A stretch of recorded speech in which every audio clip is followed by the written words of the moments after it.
Waouh. Oh, le coup dur. Eddie Jordan est mort. Bon, il est décédé donc le 20 mars 2025.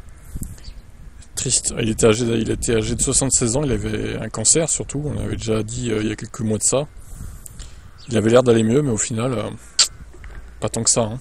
Eddie Jordan est décédé paisiblement avec sa famille et ses côtés au Cap aux premières heures du 20 mars 2025 à l'âge de 76 ans, après avoir lutté contre une forme agressive de cancer de la prostate au cours des 12 derniers mois. Aïe aïe aïe, bon, écoutez, triste. La nouvelle génération de fans se souviendra certainement de lui grâce au podcast divertissant et instructif Formula for Success qu'il animait avec son cher ami et ancien pilote de F1, David Coulthard. Mais Jordan était aussi propriétaire d'une équipe et un directeur très accompli. Il a travaillé avec de nombreux grands talents de la F1, mais aussi dans les séries d'alimentation. Martin Brundle, qui courait pour Jordan, a affronté Ayrton Senna dans ce qui fut une des batailles les plus épiques du championnat du monde de Formule 3.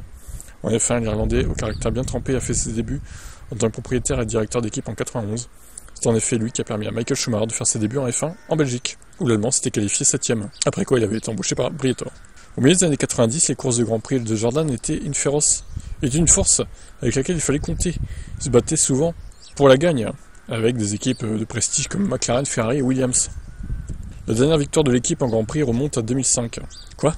Non, c'est pas possible ça. Le dernier podium, c'était Indianapolis 2005, oui, avec Montero, parce que bon, il y avait plus que 6 voitures en piste avec cause de Michelin, mais pas la victoire. Hein.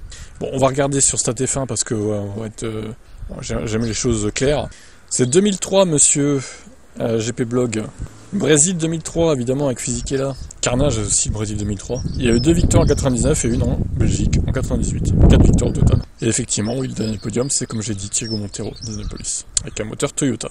Après de nombreuses difficultés, l'équipe a été vendue à Midland Group en 2005 et est devenue Midland F1 en 2006. En 2007, elle a de nouveau changé de main.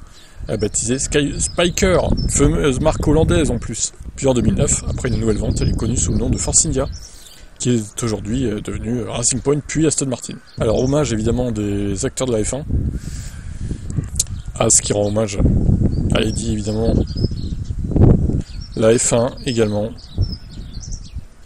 Martin Brundle, lui aussi, et puis il y aura des hommages des pilotes, hein, j'imagine, en interview ou en prix de Shanghai, en Chine. Ah, c'est triste, en plus la veille d'un début de week-end de course, ça tombe assez bizarrement.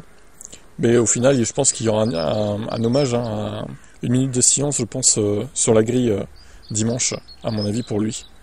Ils le feront. Ouais, ce sera mérité, d'ailleurs. C'est un grand acteur de la F1, quand même. Bon, bah, RIP, Eddie, et puis condoléances à la famille.